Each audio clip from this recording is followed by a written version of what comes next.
Yes! We just said that. Maybe someone has a cough drop. Okay. Well, first, congratulations. You made it to 2015. Then I am here. And I apologize for hacking my way through your meditation.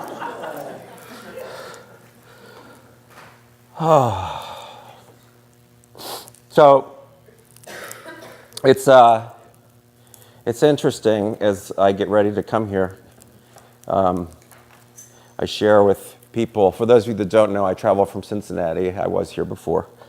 I share with people. They're like, "What are you going to do? What are you going to talk about when you're there?"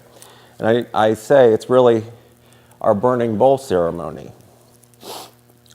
And for those that aren't familiar, you can imagine the reaction I get from people. They say, "The what?" The burning bowl ceremony. So those of you that are not familiar with the burning bowl ceremony, and this is the hardest.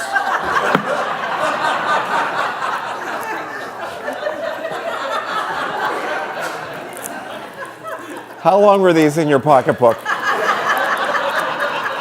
This is like the gum my grandmother used to give me. My grandmother used to have this, shiny pocketbook she used to take to Catholic church with me. And she always used to give me, first, the crumpled up tissue, to wipe your face, that she spit on first. And see? And second, she'd give me these sticks of Wrigley spearmint gum. Is it painful? I'm just going to put it in the mouth with the wrapper. Okay. So she used to give me these sticks of Wrigley spearmint gum. Thank you for moving that chair. They're like, Scott has to run into that chair. Okay. Wrigley spearmint gum that would be like really dry and hard, and she'd only give you half a piece, and it would break into pieces in your mouth. I have no idea why I talked about that, but it was a good segue while I got my cough drop. Okay. So, burning bowl. So what are we here to do? We are here today to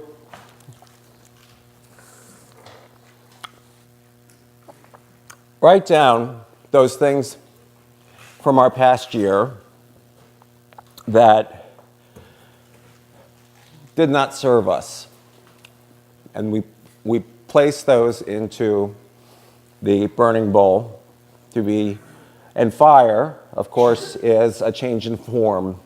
It is a fire of transformation. Fire, spiritually, always represents a spiritual transformation, symbolically.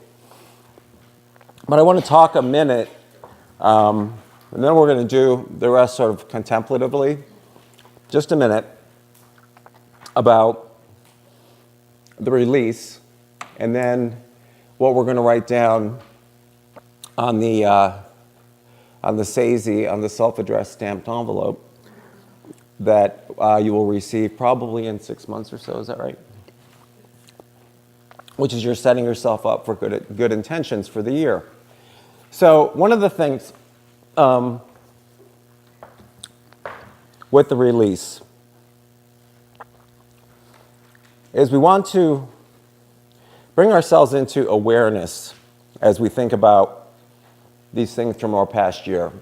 I sort of have a mantra that I use, which is people, places, things, and ideas that support and sustain my spiritual unfolding appear to me with grace, ease, and joy, and in ways that I can understand.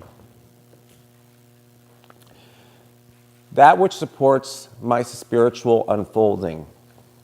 So as we think about these things that we are releasing, we want to bring them into our awareness, and we want to sort of bring to them this balance of the heart and the mind, but also the will.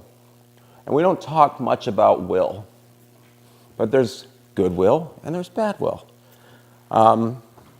So if we sort of are guided in our lives by this very strong mind energy. And we talk a lot about mind in New Thought. And sort of a low energy of the heart, we sort of set ourselves up for a place of judgment because we start to evaluate. And one of the things that is interesting to think about is that in the world of spirit, in the spiritual realm, as it relates to our spiritual self, subjectivity does not exist. Subjectivity only exists for us as human beings. There is no subjectivity in the mind and the heart of God. And this is a concept that is very special and we hold dear in New Thought. There is not subjectivity because there is not separation, there is no judgment. The mind of God isn't deciding what's good and bad. And often we talk about other belief systems and the ideas of sin and error and judgment and hell and all of those things. And when you're around here for a while and you get to know us, you'll get to know that we don't really buy into that. We really buy into the gift of God, the gift of this benevolent, joyful, wonderful, happy, forgiving, if that's how we wish to perceive it, accepting, loving presence that guides the universe. So there is no subjectivity. There is no subjectivity. There is no separation. So we say often the 30,000-foot view, right, of things. From that place, really, we don't perceive differences. Sort of our universal view, looking at the earth, we see the beautiful planet appearing in harmony. We don't see discord and wars and disagreements. So we need to bring ourselves, as we address these things that we're releasing, to a place of acceptance. We want to bring our awareness, we want to bring these to awareness, which then is going to bring us to a place of acceptance. So our acceptance, when we're looking at these things that we're writing down to release, should lead us to a place of observation, and not judgment. We need to just observe those things, these things that happen, these things that we found challenging in our lives. Because every single manifestation in our life is a divine opportunity. Every single expression that we encounter in the material realm, every manifestation is a divine doorway. It is an opportunity to address the divine in ourselves and in others. So it's sort of like the idea of getting to the end of your life. You know, the whole concept of your whole life flashes before your eyes, right? Your whole life flashes before your eyes, and in those final moments, everything clicks. Everything makes sense. And for many of us, we have gone through dark nights of the soul. I myself struggled with alcoholism, and in recovery as part of my spiritual awakening through that death. Many of us go through many deaths. Through that death, we come into the realization of grace and we say, oh, you know what? That hell I went through makes sense. If I hadn't had it, I wouldn't be here today by divine appointment, speaking to you by divine appointment. So we don't want to just mentally release these things. We want to be aware. We want to be in a place of acceptance. And we also want to unburden our heart with this ferocious resistance that we have. We bring ourselves to these things with sort of predisposed notions and ideas.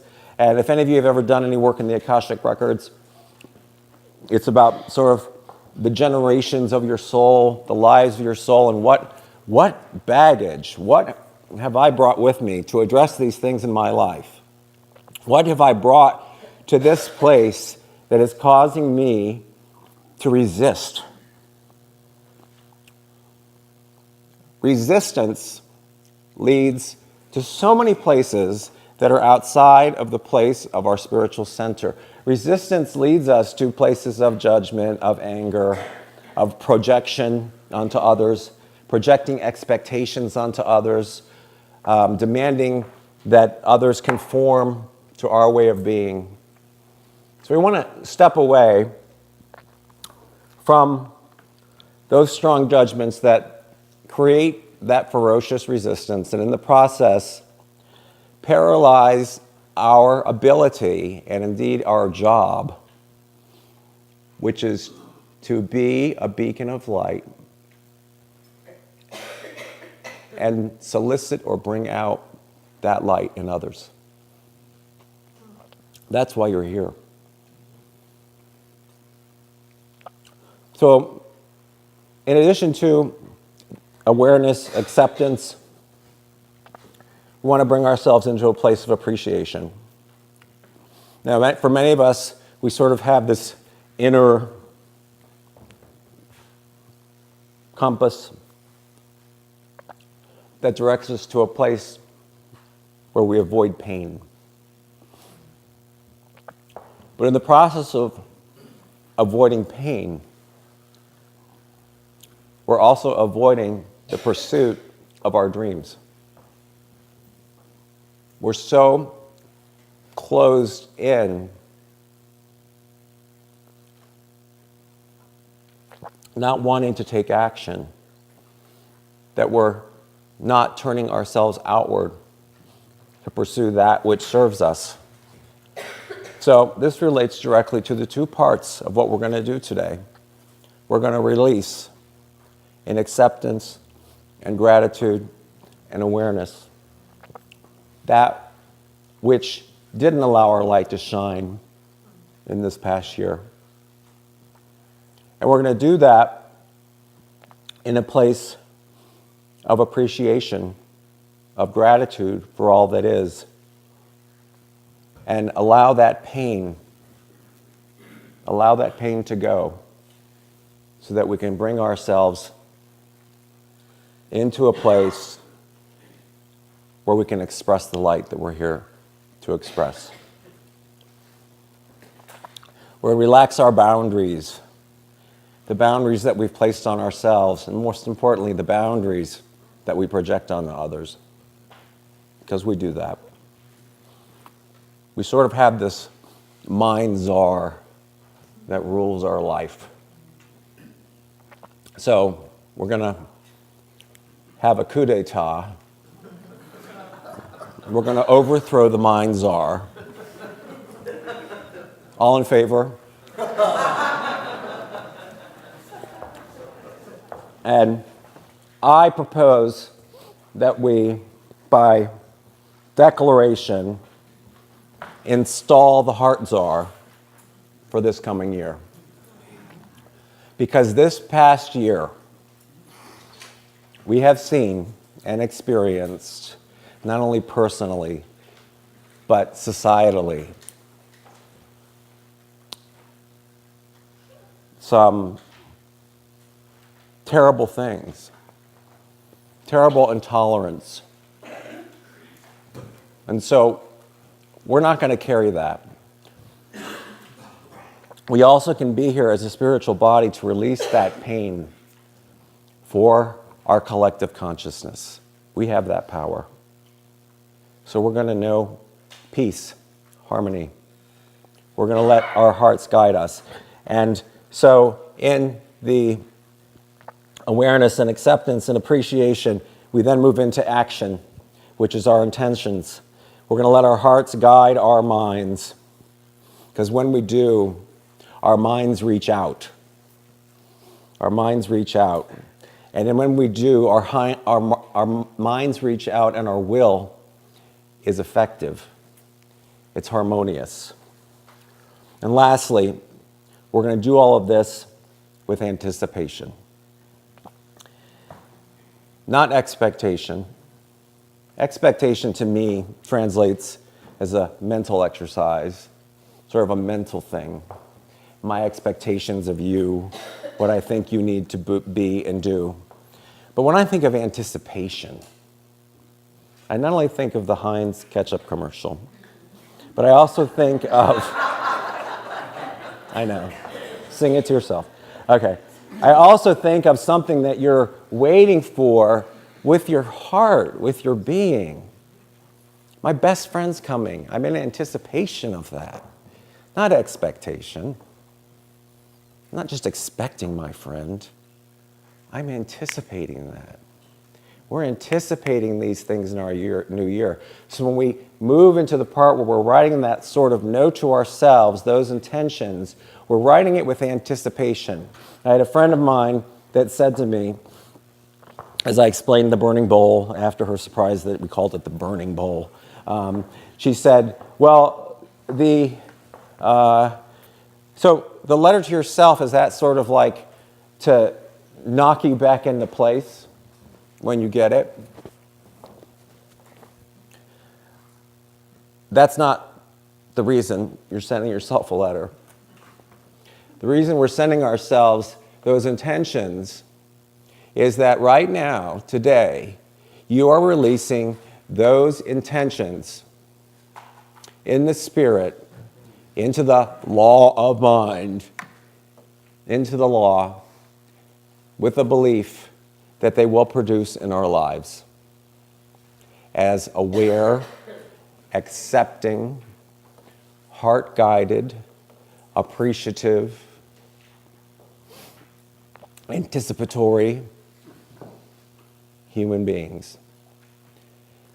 So we're going to move into a place where we're judging not, we're fearing not, and we're resisting not.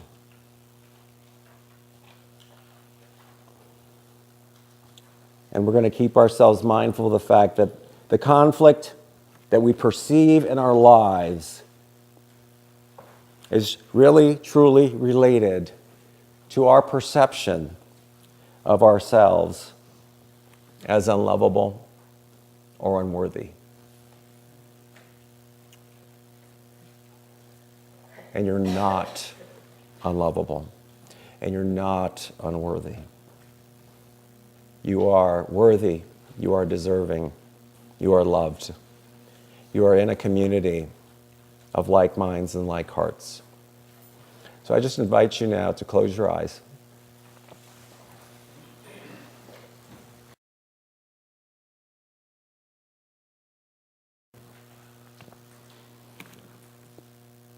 Let's take a deep breath in and release.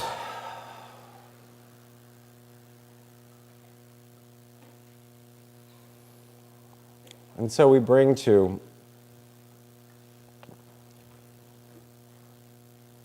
our list of that we wish to release to the burning bowl, into the fires of spiritual transformation. We bring awareness and acceptance.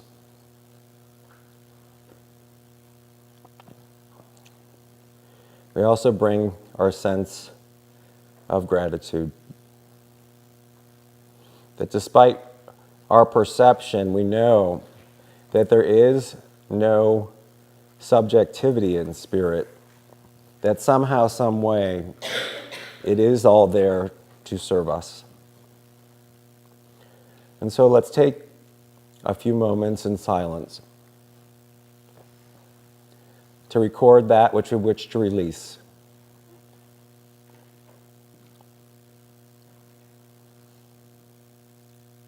So you can go ahead and write.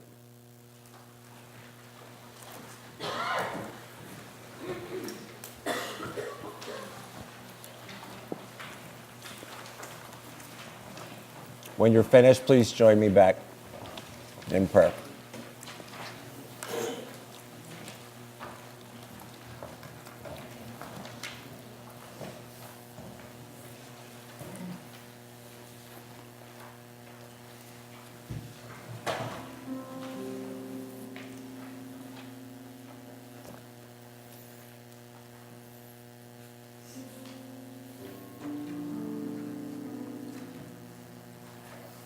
And in a place of non-judgment,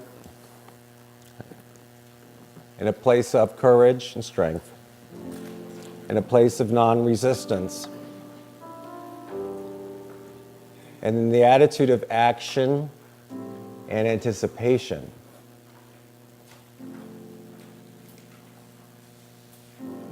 you can also take the time to write down your intentions for this coming year.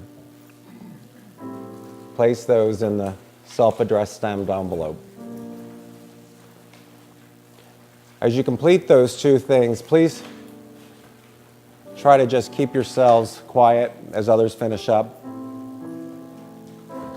We're going to be exiting through this side door with the list of things we wish to release into the burning bowl, the self-addressed stamped envelope with your intentions. You can hand to a chaplain as you exit the door. So you have two things, your intention and your release, okay? Thank you.